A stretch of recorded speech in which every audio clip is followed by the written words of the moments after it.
sunshine. Let the sun shine. Hey, hey, hey! We are back! Hey, Louis, we should have done this in London. We should have done this in Kenya. We should have done it before. I don't know why you got to wait for me to be back on U.S. soil before we do this. That's just ridiculous.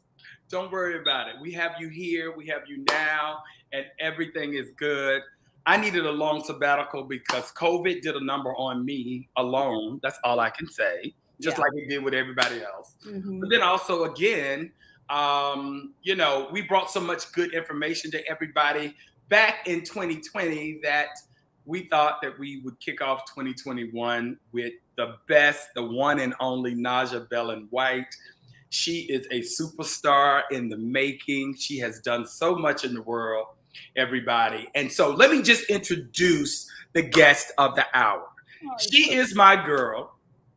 Been knowing her for roughly 20 years or so, give or take here or there. Anyway, Nadja is the Global Chief Marketing Officer for Vice Media Group. And everybody knows Vice and all of their great reporting and all their documentaries that they've done. And you just have so much going on over there. But prior to Vice, you were at Ogilvy and you ran the London office. And before that, you were in Africa, in Kenya, at Nairobi, and you ran the African office. But prior to that, you were here in the States doing work for Ogilvy and the media work, transforming brands all over the country. You work for every industry and every vertical, basically in every industry across the globe, which is amazing. And I tell people this all the time because when me and you met back at our days of digital, little raisins in the digital struggle. Yeah, in the digital space before everybody knew what the digital world was going to be.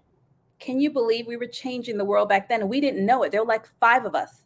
Exactly. And it was at the beginning of the digital revolution. So for those of you out there who are like, oh, I'm really digital. And Charlie and I were doing it at the very, very beginning. Just like 1997, 98. Yes, 99.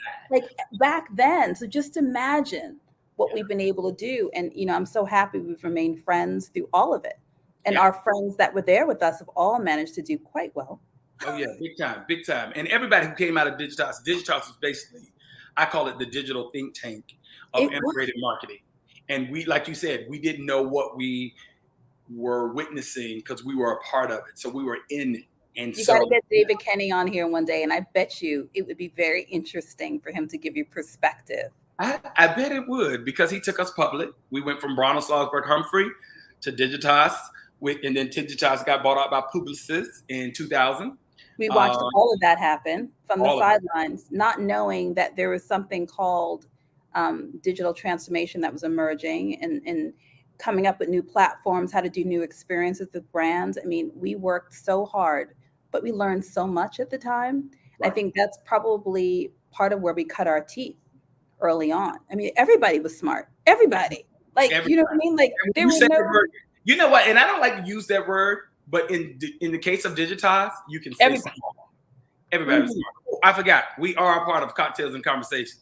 So I hope everybody out there have their cocktails and they're ready for conversation and ready for your questions and ready for your comments. Because at the end of this, I want you guys, if you got questions, I want you to talk to Nadja and ask Nadja any questions that you might have pertaining to anything in life, but also think about her industry and such. So let's get started. You and I are known to be connectors and known to connect people of the world. When did you know? Or no, let's go all the way back. When you were a little girl, did you know you were going to be the powerhouse that you are today? I come from very strong Caribbean roots. My mom's from Jamaica. My father's from Haiti. And, I think as long as I can remember, she probably put a dictionary in front of my brother and I and said, I may not know the words, but you need to know the words. Okay. So I grew up in a neighborhood in Jamaica, Queens, where you were keenly aware of your options. You can go left or you can go right. There were girls getting pregnant at 13. You saw people getting shot, but you also were aware of where the possibilities were. Mm-hmm. So I was fortunate to get a scholarship through A Better Chance and plucked myself out and went to boarding school. And then that led to UVA and other great things. And I pledged Delta Sigma Theta for my wonderful sorors that are out there, just to keep it real. And for those of you that are out there, and my reds out there. exactly. But just to say that it launched amazing things. But my mom really instilled this work ethic. Failure was not an option in my house. Right. You may not have to be like the white collar industry person, but whatever you did, you had to do it well. Okay. And so for me, it was ingrained in me so early on, the importance of doing well, being excellent, but also giving back. Mm-hmm. You know, I'm a Christian first and always. So the importance of actually being grounded in faith is something that's always been with me, and really being good to people. There's something about the fact that what goes around comes around. Remember that? Yep. You know, the longer I stay in this industry, the more people tend to forget. Like, you know, you tend to have a long memory. You remember how people treat you. You remember from the tea lady in Kenya to the executive that you might meet in the boardroom in Brussels. I remember everybody and treat them all with the same degree of respect. Right. Now, when you graduated from UVA, did Mhm. you take time off before you went to NYU and got your MBA, or did you Yeah. work in between? I worked in Washington, D.C. I actually managed a real estate portfolio for the federal government, believe it or not. I actually thought I was going to go into real estate when I applied to business school. Okay. And I did real estate corporate finance and absolutely hated it. No offense to all the bankers out there, but it just wasn't me. Mm-hmm. And I decided to do consulting. And I was a teaching fellow for organizational behavior. And I was really good at marketing and always ran from it. But during my consulting days, one of the partners said, you know, you're really good at this. This thing of turning around companies is a thing with you. And I did that at PricewaterhouseCoopers. And then I got this job with a company called IBM. Mm-hmm. And when I was at IBM, part of my job was figuring out how they can actually sell direct to consumers. Right. Using this unknown platform at the time called the internet. Yes. And I found myself in the middle of a debate between like channel partners and executives about how we're going to use this new medium. Mm-hmm. And that kind of thrust my career into what was then Bronner Schlossberg Humphrey, where you and I worked together. Right. Because they heard about me and they were like, who's this person in these meetings talking about how you can manage customers, talking about the internet? And I was like, well, y'all are having a lot more fun. So let me come work with y'all. And then, you know, the lovely David Kenny took us on a ride that transformed our lives. Right. And when you were at Bronner Schlossberg Humphrey, you worked for one of your biggest companies biggest clients were American Express. Oh, I worked on American Express when Kanye West was just coming up, when John Legend was fresh out of his consulting gig, when there was an unknown band coming on the scene out of London called Coldplay. And, you know, Jerry Seinfeld was still big and Ellen DeGeneres is on the come up, all that stuff. And I was in the room negotiating these deals and being part of the campaigns thinking, there are not enough of us behind the scenes. Mm-hmm. You know, still at the time, many people want to be in front of the camera. And I think that's important. But I learned that it's also important to be part of the deal team so that you can lean over to someone and say, are you making sure you're not leaving money on the table?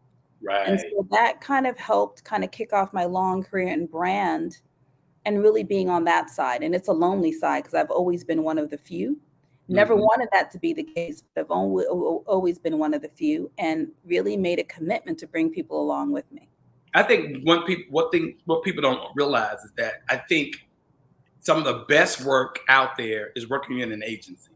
Working in an agency, first of all, you have to be very keen, have a spirit of discernment to understand the business vertical that you're working on. So financial services for American Express, understanding card services and how that works. So understanding the competition, just not also understanding the client, but you have to understand what Visa and MasterCard are doing and Diners Club and Discovery in order to be able to counteract with that with American Express, and then to say, okay, how can we create this? And then also too, when you work within an agency, you have to understand how to go out and how to dig deep and find the money in that agency in order for you to do the programming or order for you to execute the things that you want to implement for that particular brand.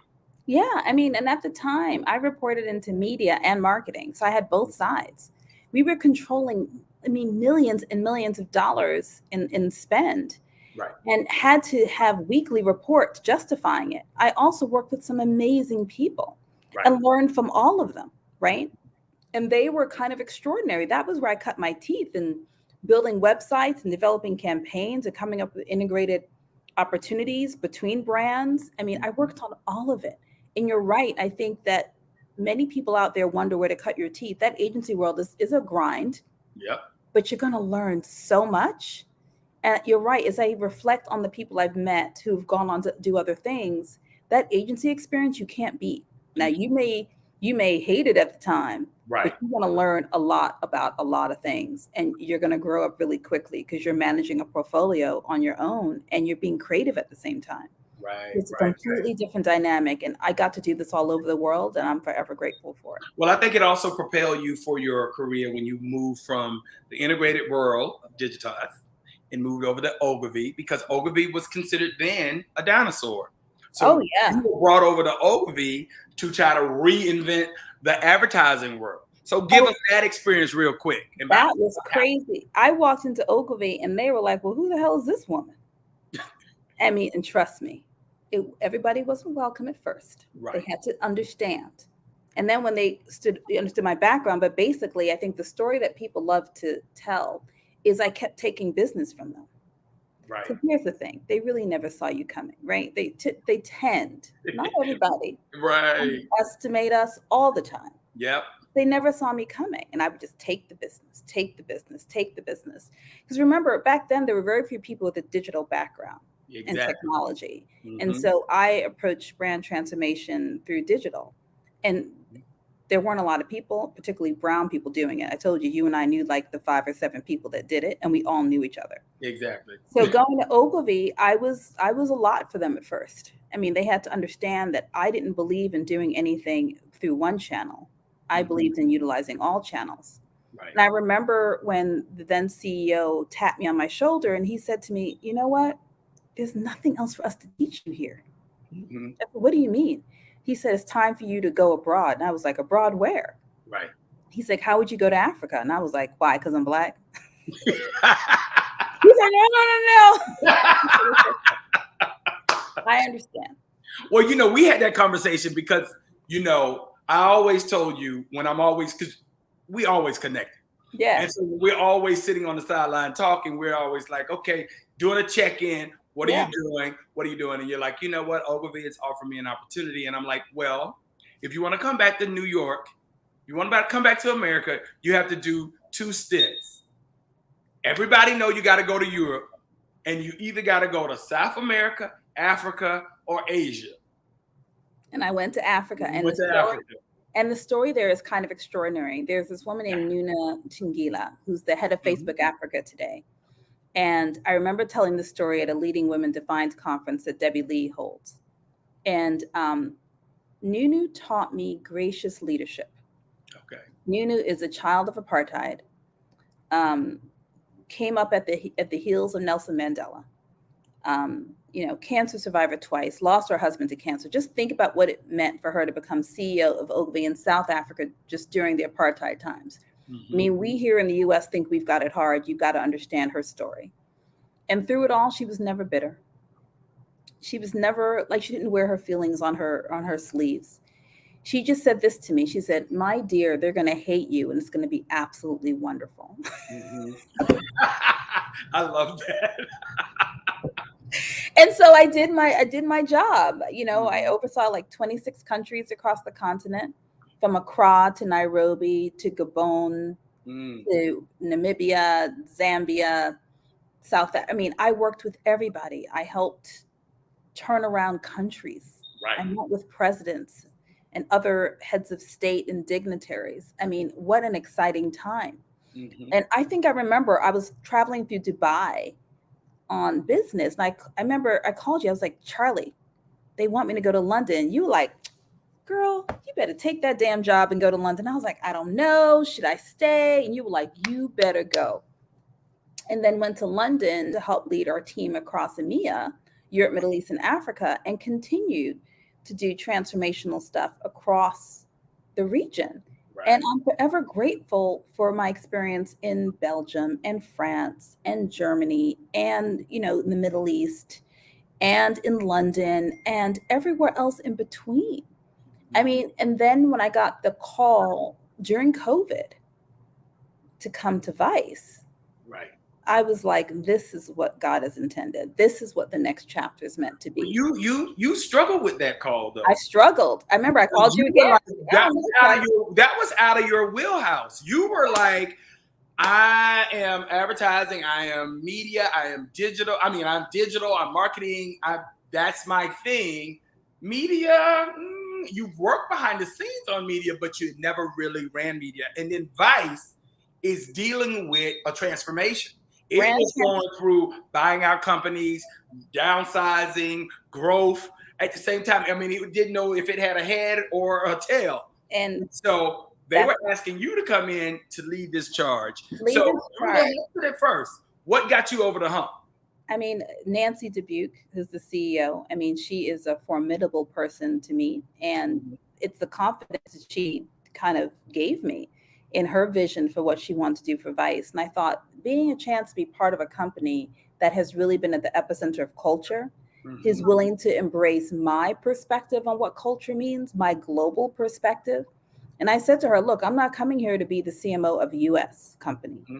I'm here to be a CMO of a global company. I'm only going to be here if it can really reflect the cultural mores that I've seen around the world. Right. And I have the ability to kind of pull together all the groups, insights and comms and creative and brand and experiential and talent and more, all under one roof. I mean, that's kind of exciting. And for me, being able to work with our news and films and studios and publishing divisions, our Refinery 29 and magazines, is incredible. Right. And so in many ways, all of my experiences led me to this very moment. Right. And you know, when you're younger, starting out 20 plus years ago, I often tell people, you don't know where your path is going to lead you. But every experience, every person I've met, every success and setback has all brought me here. And I oftentimes people say, "Oh, it's so good. You're so perfect. Like everything's been perfect." Hell no. Right. I spent hella night crying, hella night doubting myself. But ultimately, you have to believe that you're there for a reason. How do you deal with today's generation, where they want everything right now, think they should be promoted tomorrow, don't understand, and you don't look your age, so they think, hey, you global CMO of Vice Media, they think you got it like, like that. How do you deal with that environment today in corporate America? Because I can only imagine how difficult it is, because I see it on so many different levels, but you're right in it. How do you deal with that? There's a lot of patience. I'm a teaching hospital. I'm teaching people how to manage and build a P&L. I'm teaching people how to fail, but not that be a failure. I'm teaching people how to, Explain that. Well, teaching people how to fail. Many young people today think failure is a complete setback. It means that you're complete. That's it. That they're crying. They're upset. I can't believe this happened to me. I'm so angry. Let me tell you something. Failure is a part of success. Exactly. And I don't know any leaders that have not failed. If you find me a leader that says they're damn near perfect, I will tell you they're full of shit and they're lying. Right. Because or they got everything by nepotism and a dead. Exactly. And let's be honest. I mean, like, failure is what, iron sharpens iron. Let's be very clear about that. And I've always believed in it. So yeah, I'm okay with a little failure. I try to be very kind and considerate to my teams. And I'm really, I care about them like a mama bear. But at the same time, don't fuck with me, because I will come for you. Don't mistake my kindness for weakness. Right. So I try to govern in that way. Okay. That's how I roll. That's how you roll. I've learned to do that in multiple languages around the world. So at Vice, because everybody knows Vice, but a lot of people don't see Vice because it's not like down channel, right? Kind of up channel. You got to go searching for it a little. You got to search for it. You got to search for it. But when you get there, the content is so rich. It's so, you got so much. Like I said, when we started the show, great documentaries, great storytelling, great content. It's just rich. How many divisions are you working with? What are you overseeing? the day in the life of a Nadja at a CMO level. It's What is crazy. I that mean, like? look, first of all, we stand for truth. Mm-hmm. Truth at the epicenter of culture, always, every day. One of my colleagues said it best. He said, we don't stand on the left or the right. We're not blue or red. We're in the purple. Mm. Now, you may not like the truth that we tell, but Mm-hmm. we're going to tell you that truth, whether that's in Afghanistan or in Charlottesville. Mm-hmm. We're going to tell you that truth. And, we have a wide variety of people that work with us. And so every day starts with probably my comms person giving me a briefing on what's happened early because she's based in London. Okay. And so the 5-hour time difference means my day starts very early after my morning prayer and meditation to be very zen. Okay. And then it starts. It's back to back to back meetings. And I have several divisions that work with me. So I have updates on what everyone's been doing with the different LOBs around the world. And there's always the fire. There's always a fire. There's always a problem that's occurring. Right. But more importantly, it's about how to keep the brand out there, right? Mm-hmm. Like we have a big meeting tomorrow with it's going to be announced, a huge partnership that we're about to announce, which is important to me because I believe that there is a burden and a privilege working in this industry. Mm-hmm. And the big belief I have being a media leader, I'm a global media leader, is what are you going to do with that burden and privilege? What impact are you going to make? What partnerships are you going to actually negotiate? Right. And it doesn't always make me popular. Right. Sometimes Right. people look at me and like, oh, well, why are we doing that? Well, because we should. Right. Because that is absolutely part of culture. And being a black woman in the space that you're in, that burden and that privilege, it kind of multiplies itself. Oh, you have no idea. And I noticed cultural differences being Yeah. back from having been in London, between being a black person in London and being a black person here. Explain that for the people out there. Yeah, you can tell the cultural nuances. Like here, you can tell when people are trying too hard. You can tell when people are disingenuous, quite frankly. You can tell when, I've seen a lot of using the word diversity for the sake of diversity. A lot of that. George Floyd, how people are feeling. Here's my question. Right. What are you really doing? Exactly. What impact are you really making? And I ask those questions now. London had the similar challenges. I probably found it, you were very clear in the beginning for people who were on that team and people that weren't. Okay. You can tell pretty much. And so therefore, I also saw a very different type of ism in London. Okay. Through it all, I managed to survive very, very well. It was funny. I was once in an offsite with a senior person, and she said, "Who's your biggest champion?" And I said, "Oh, it's this person." She said, "No, it's not. It's the quietest person in the back that didn't say anything." Wow. That's the person that's had your back. Wow. And so I've learned that the supportive person is not always the loudest person in the room. It's sometimes the quietest person in the room. And quite frankly, the person that's your biggest supporter may not always look like you either. Ooh. It can be somebody completely different. Can we also talk about this diversity thing that you brought up about diversity and inclusion? Because it should just be diversity, not inclusion. I mean, we're all at the table trying to do that. But I think our friend David Kinney does it well because he is the CEO. And as the CEO, he said, I'm going to be in charge of diversity and inclusion. I'm not going to put. He got flack for that too.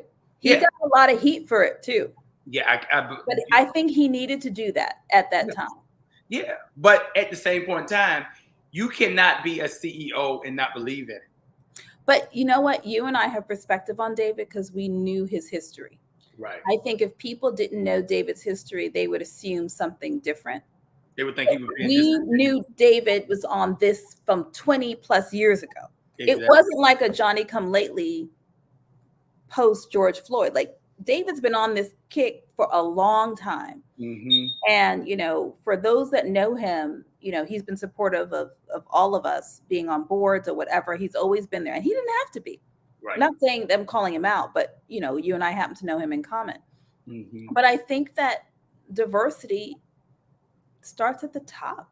Right. Forget the CEO. It starts at the board level. I had this conversation yesterday when I was doing another podcast, and they said, "Tell me about diversity. Do you think that progress has been made?" I said, "Yes and no." Right. I think there are people who give the rhetoric and the Mhm. occasional statement that it is very important to them because it sounds good. It's the sound bite. But when you scratch beneath the surface at whether or not you're really bringing on partners and really whether or not you're committed to having the most inclusive workforce, it Mhm. seems to fall apart. Right. And Right. you can call bullshit on that pretty quickly. Mhm. And I've counseled on many of CMO and people about that. And I say to them, if you want to be hold people accountable, have it reflected in your agency ranks, There you have go. it reflected on your teams, Yep. have it reflected in the teams that you hire. Just don't spout it as something that you do. Right. And so I've learned to use my perspective as a way to give people insight into what my world is. And Okay. I have no problem holding back now. You Right. may not like it, but I'm gonna fucking tell you. Exactly. Because this is what 2021, This is 2021. and we can't hold back any longer. I think Ooh, the thing about African Americans, Black people, people of color, we've always did the dance of, should I say something? Should yeah, I not? yeah, Is it going to affect me? Is it going to affect my position? yeah. You know, I think too many people get into a position and don't think about the collective. They think about themselves. Me, I left corporate America. I left after Digitas, started my own marketing firm, then got into events because I know my mentality was I would kill somebody in corporate America. My temperament would go off, and I can't hold my words. I can't mince my words. So I knew exactly. And my father always said to me, he said, "Look, I educated you for you to go and make your own money and not make money for someone else." That was the first thing he said. And he said also too, "I'm giving you this education for you to work for yourself. Yeah. Go work for someone who is not as smart as you and will never be as smart as you." Let me tell you something. Mediocrity Yes. is a motherfucker. Mm. That should Say be on that a again. t-shirt. Say that again. Mediocrity is a motherfucker. Yes. When you are shocked and surprised at the amount of mediocrity that exists, Oh, baby. it is everywhere.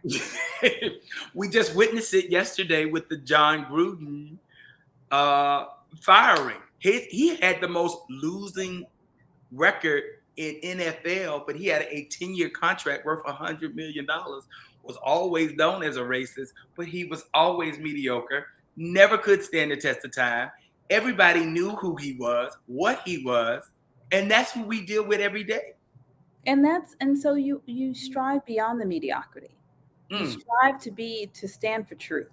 You yes, strive to be better, despite the fact that people may slap you down. And trust me, I say to people, I can walk into a room and tell exactly who the racist is.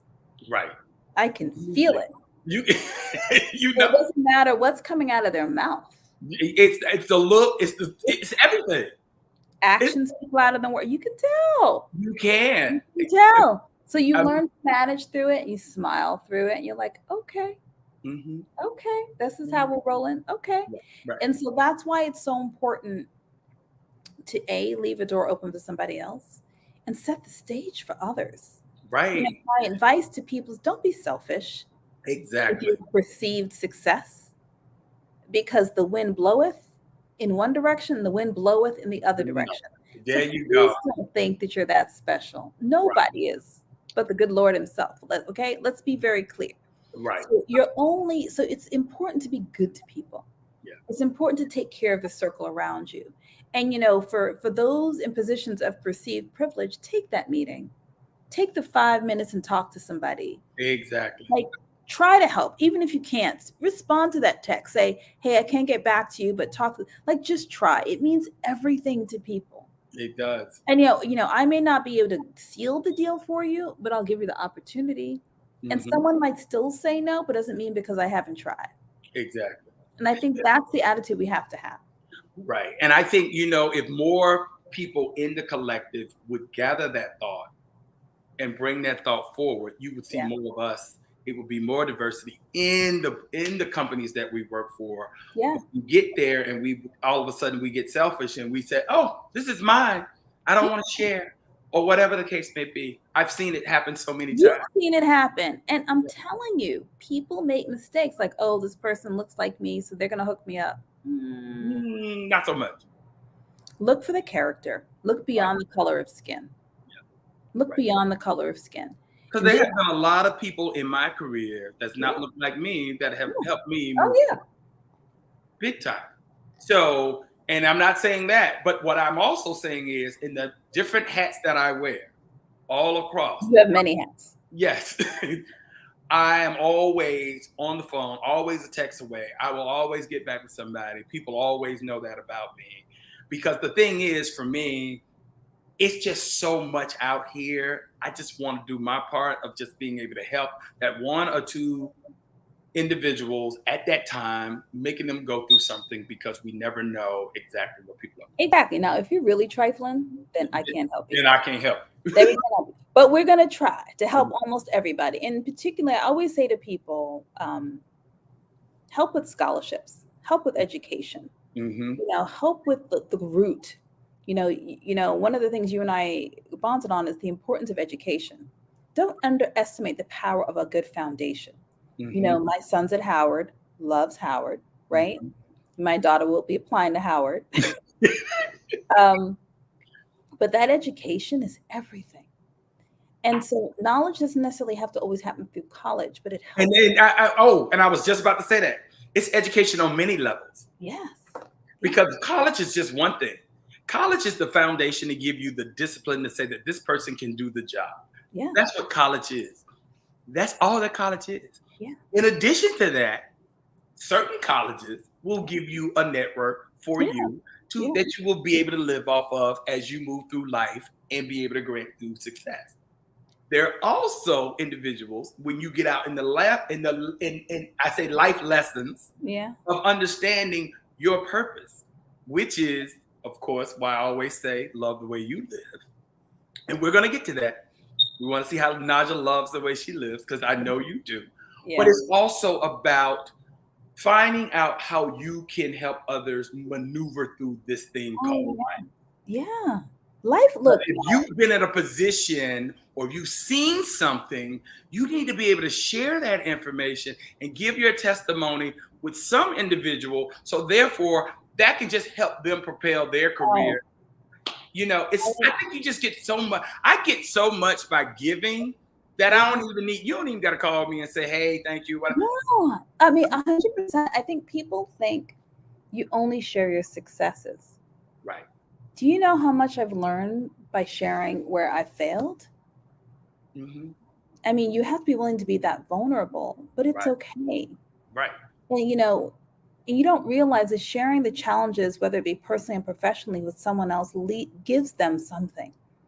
And I'm a big believer that you don't know what someone else can learn from your experience. You don't know if it saves somebody from a tragic choice that they perhaps would not have made just by you being really vulnerable and honest in that moment. Mm-hmm. And sometimes I think some of my friends are like, you share too much, but maybe that's who I am. I wear my feelings on my sleeve. Right. You're going to know if I'm having a good day or a bad day, and whatever it is. That's who I am. I live in the current, I live in the present, and I'm not going to put on airs for you. Right. I try to surround myself with really good people that love me no matter what. Mm-hmm. And I try to give that love back. Yeah. And my wonderful dinner table of people, I was telling Charlie as we were prepping for this that my mission in life is, I'll write a book about this. It's called The Long Dinner Table. Mm. And for those that know me, know I love to cook. I did this when I was in Harlem. I did this when I lived in Kenya and in London. I hosted these dinner tables, these long dinners, and I do it here in Harlem. The idea of the long dinner table of life is that you have people that may come along for the appetizer. You have people that may even come along for like the first course, the second course, the main course. Some people are there for the entire damn meal and then they never want to leave. Some people make everything. Dinner, drinks, and everything. Some folks are just there for a moment. Exactly. I'm just going to grab something and leave. But this is your long dinner table of life. Yes. So set that table. Mm-hmm. Have the long dinner table of life invite people to eat and drink and be merry. And And excuse some of those people. excuse some of those people and just, "Oh, I gotta go, but I'll be back." That's Right. okay. That's your long dinner table. And that's Mhm. so I believe in the long dinner table of life. And I invite people to come and break bread with me and experience life with me. And some will stay and some won't, but that's my dinner table. Your dinner table may look very different than mine. Yes. And so that's how I live my life. That's how I choose. And And what is your what's left for Nacho? After, yeah, I mean, you're the global chief marketing officer for Vice Media. What's next? I think the best is yet to come. Okay. I think I am just getting started on the impact I'm going to make on this world. Hmm. There's a lot more I can be doing in how I can give back. There's a lot more that I want to do on boards, Okay. and the impact I can make through being part of boards, Mhm. in media itself, and really transforming how we are perceived in the media. Mhm. Um, you know, I have a vision board of what I think I'm going to be doing.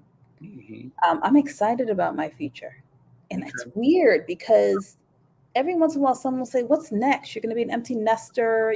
What's next?" Like, you're completely, like, you can do anything now. You can go anywhere in the world. It's Right. wherever God's going to take me, and I'm not going to stress over it because I know the best is just about to get. We're just about to get. It's about to get really good. Good. It's Yeah. about to get really good, and I'm excited about what's going to happen next. Do you think you understand this thing called life? Yeah, I think life is not about having perfect outcomes for everything. It's about the ups and downs. But the thing about life is that you've got to be good with the in between. You got to have a degree of faith, Charlie. You Mhm. got to have a foundation and believe in yourself because people will beat you up. Mhm. And if you don't have your people with you, you don't have that long dinner table of people with you that can be with you no matter what. Right. Take away the makeup and the positions and everything else, it can be hard to be in the raw. You got to have folks that love you no matter who you are and what you come from. And Right. I've learned to stand in my truth. And And I so know we've been around in, we've our talked. mutual friends. We've seen it. We've seen how people come. We've seen how people go. You're going to have your ups. You're going to have your downs.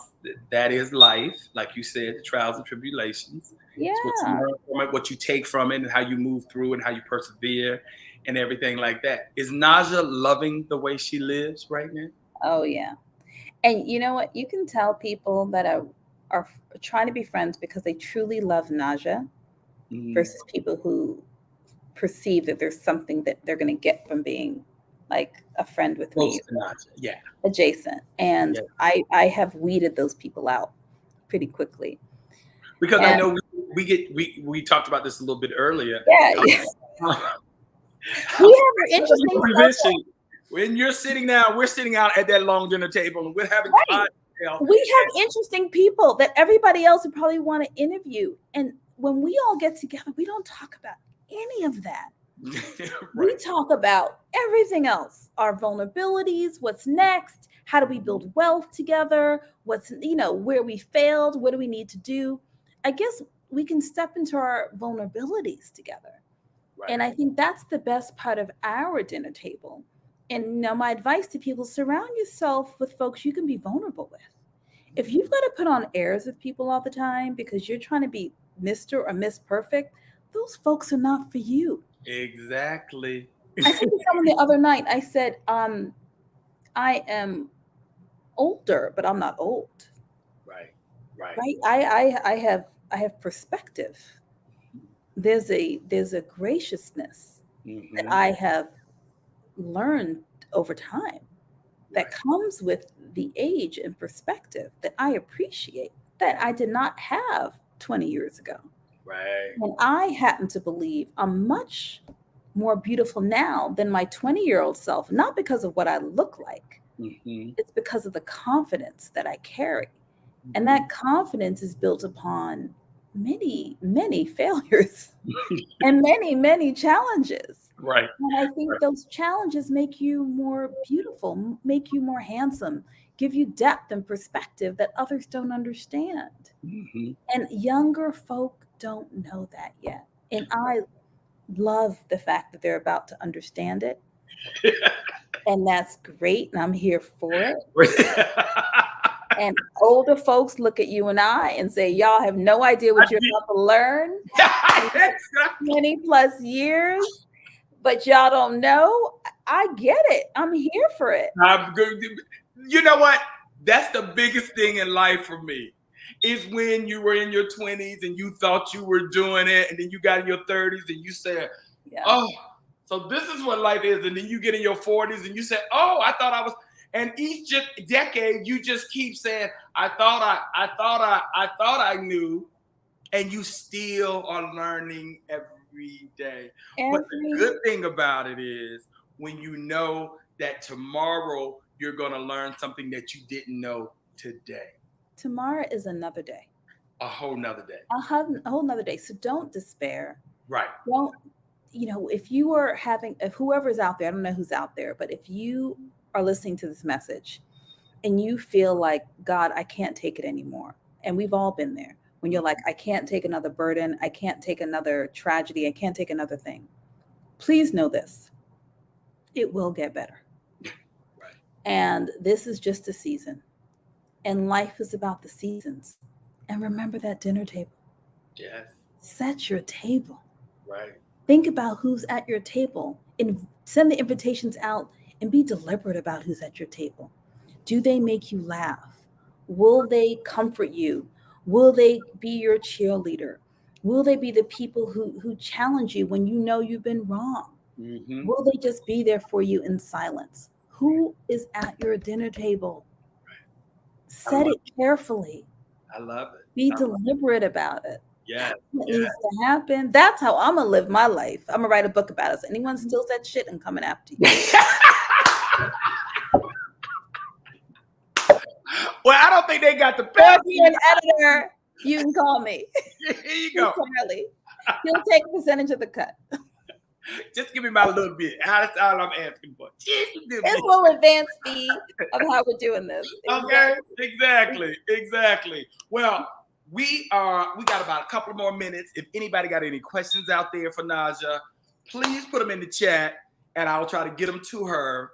But we're gonna end this up in a couple of minutes. But I just want to say, hey, I love you. I love you too. You're I my love brother. everything that you've done, everything that you're doing.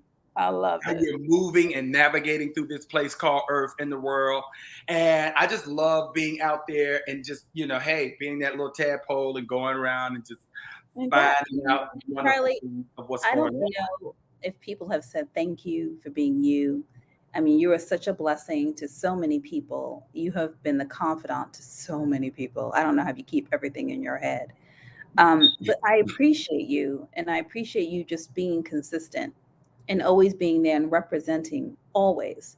You may not always like the advice Charlie's going to give you, but Charlie's going to give you the real advice. You can be like, I don't want to hear that, Charlie. Like, you need to hear this. You're like, I don't want to hear this advice, Charlie. But that's what makes you, that's why people love the way you live. Hey. That's why you are so extraordinary and special. So I, Well, for one, am blessed to have you in my life, and I'm so grateful for this well, I opportunity. thank you. But this is about you. And I love that. But, I think the thing about life is when you can go through life and really just drop the layers Yeah. and Isn't go that through great? it's just and just get through the other side, that you can be very clear, so when people are coming at you, you already know good, bad, and the ugly. You can And that tell spirit of discernment is a mother. you. And it's a blessing to have it, because then therefore it really just eliminates some of the things that you don't have to go through. So hey, I just want to thank you for being here. Leslie said, Charlie, come back with a masterclass, pure excellence. Thank you, Nadja, for wisdom and sharing. Oh, it's so Such a sweet. great discussion. what you need to do. Yeah, Ethan Carson's always telling me what I need to do. Yeah, that's me, Ethan. I am telling people what they need to do. But you know what? Hey, I'm not unapologetic about that because I feel as though if you're in my life and if I have you in my life, I'm going to give you the real. And Um, that's why I love you because, you know, I we love you go back too. and forth on that. And you need people like that in your life that's going to give it to you, wrong. I love it. I'm here for it. Anyone needs me, I'm always here. Charlie knows how to find me. Yes, yes, yes. So, with that being said, I want you to go ahead and continue to love the way you live. I And will. I know, say a little hi to little Troy down there. I will, Troy. Keep it together. My baby's got strep throat at Howard. My We ain't gonna brother's go running there around tonight. DC trying to We get ain't him. going there tonight. Right, exactly. He's fine though. He's doing well. He's on the debate team. Very proud of him. He is, and he's Very doing proud. extremely well. I love it. He's They're the number one very well. debate team in the country. And Hello. I got another baby on her way to Howard. Hopefully, we gonna figure it out. All right. All right. Love you, sweetie. Love you too. Take care. Good Bye. night. Bye. Bye.